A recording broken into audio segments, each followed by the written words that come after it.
Começa agora, programa Rádio Câmara. Rádio Câmara Online.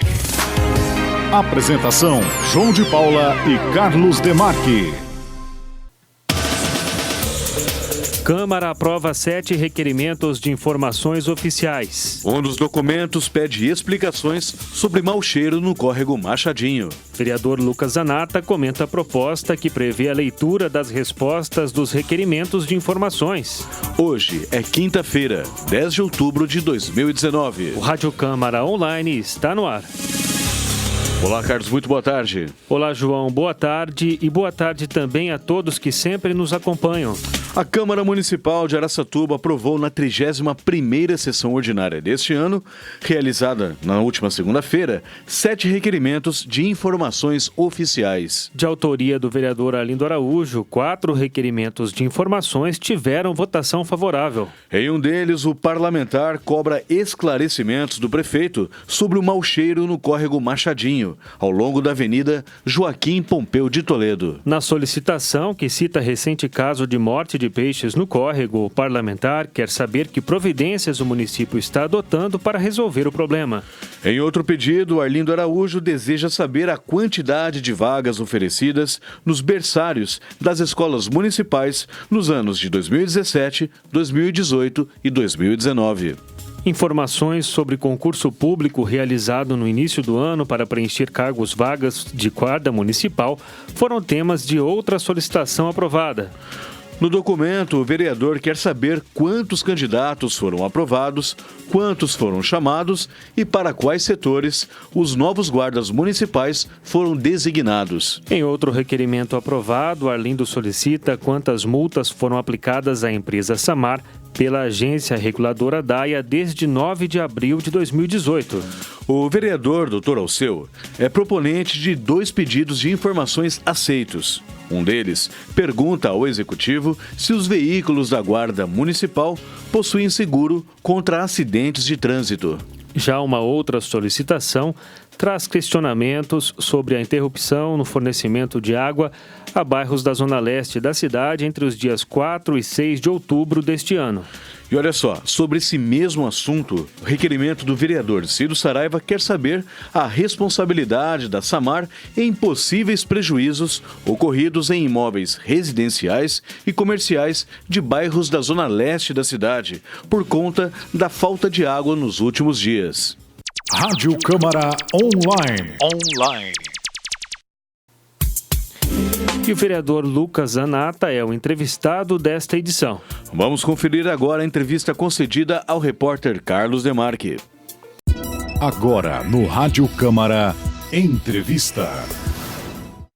Boa tarde, vereador Lucas Zanata. Obrigado pela sua participação aqui no Rádio Câmara Online. Muito obrigado, eu que agradeço.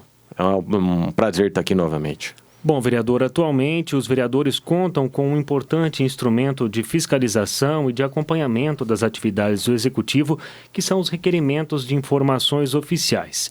No formato atual das sessões ordinárias, esses documentos são lidos em plenário antes de serem enviados ao prefeito, se aprovados. O senhor analisa apresentar uma proposição que vai um pouco além desta leitura que ocorre somente no ato de apresentação dos requerimentos. Qual é essa proposta, Lucas? Bom, a questão é o seguinte, a primeira função primordial do vereador é a fiscalização, e seu melhor e maior instrumento é o requerimento de informação. Acontece que nós lemos o pedido e não sabemos quais são as respostas, apesar que elas são respondidas, para os gabinetes, mas a minha proposta busca fazer com que as respostas sejam lidas, mas há um rito para isso, né? Não é simplesmente serem lidas. As respostas serão lidas, aquelas que forem protocoladas conforme lei já vigente até a quinta-feira, e encaminhado diretamente por e-mail as respostas dos vereadores. Por quê? Porque é interessante que haja o debate. É interessante não só que o autor, como os outros colegas, saibam qual foi a resposta, e que isso gere discussão. Porque se você fizer uma análise fria, tem muito mais sentido você ler a resposta do que o questionamento. O questionamento não se faz nada, o questionamento. Pode até se discutir, muitas vezes é tema de discussão. Agora, não há dúvida que mais importante ainda do que a leitura do requerimento é a leitura da resposta do requerimento. E o ganho que isso traz para o cidadão, Lucas, qual seria? O ganho é imenso, porque Nós estamos hoje passando por um despertar político e não tenho dúvida do anseio que a população tem para a função legislativa ser exercida de forma plena. E esse é o ato mais importante, é a fiscalização. Então, o vereador vindo já com as respostas preparado para concordar ou não, comentar, discordar, ampliar ou refazer um novo requerimento, caso a resposta não venha a contento, é de extrema importância. Isso, com certeza, em muito vai favorecer o cidadão interessado. E vai também nos levar a discussões muito boas, salutares. É importante que nós estamos aqui para discutir. Nós estamos aqui para poder falar e argumentar, porque temos diferenças, e essas diferenças, sendo bem tratadas dentro da casa, elas são virtuosas para a cidade. Bom, Lucas, um outro assunto diz respeito à recomendação do Tribunal de Contas do Estado, né, que solicitou aí a questão da redução dos gastos aqui da Câmara Municipal, não é? Como o senhor tem acompanhado esta discussão?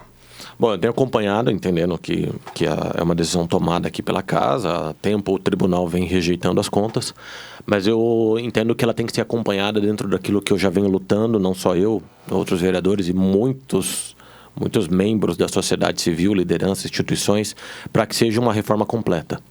Então, eu assinei um documento de apoio ao grupo Amoreçatuba, porque se você vai reduzir um membro no gabinete, reduza o chefe de gabinete, porque você não tem razão de ter um chefe para uma pessoa só. E não há funções que o chefe de gabinete exerça que o assessor não possa exercer. Então, nós calculamos que essa redução daria uma economia de R$1 milhão pelo salário base, sem contar as gratificações. E também que haja uma adequação, já que já vai se tratar de assessores, é o momento pertinente a redução e a adequação dos salários dos assessores, que chegam a ganhar 3 vezes quase o que ganhou o vereador. Apesar da legalidade, é imoral isso, não faz sentido, não dá para explicar. Então, eu vejo interessante e eu acho que é o momento de já se resolver tudo. Então, não precisa ser necessariamente o assessor, pode ser o chefe de gabinete e faz sentido que o seja. E que isso já seja um motivo para nós adequarmos de forma coerente os salários dos assessores.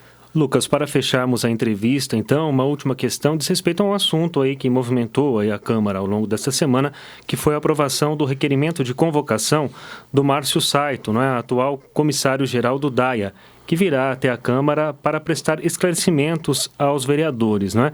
Por que é importante a participação aí do representante da agência reguladora após esse fato aí, desse problema da questão da falta de água que afetou diversos bairros aí da cidade, vereador? Bom, primeiro porque é a segunda vez que acontece no ano. E só quem fica sem água imagina o que é ficar sem água. Então, isso seria um protocolar fazer isso. Chamá-lo é mais do que necessário. Então, vamos aguardar quais são as respostas da agência regulamentadora. Mas eu já faço aqui um alerta para que nós não tenhamos um novo problema futuro. O DAIA provavelmente se transformará numa agência regulamentadora muito mais ampla, até mudará de nome. E eu sei que vai vir uma proposta do Executivo e já adianto um pedido, apesar de eu não posso emendar esse projeto, porque não é de iniciativa minha, mas que esse cargo seja preenchido por um técnico, concurso público, um engenheiro. Não faz sentido um cargo desse ser por indicação política. Hoje e o Márcio Saito é um cara muito irresponsável, que eu gosto muito dele, mas pode ser outro. Ele é responsável, pode ser um cara que não seja responsável numa indicação política.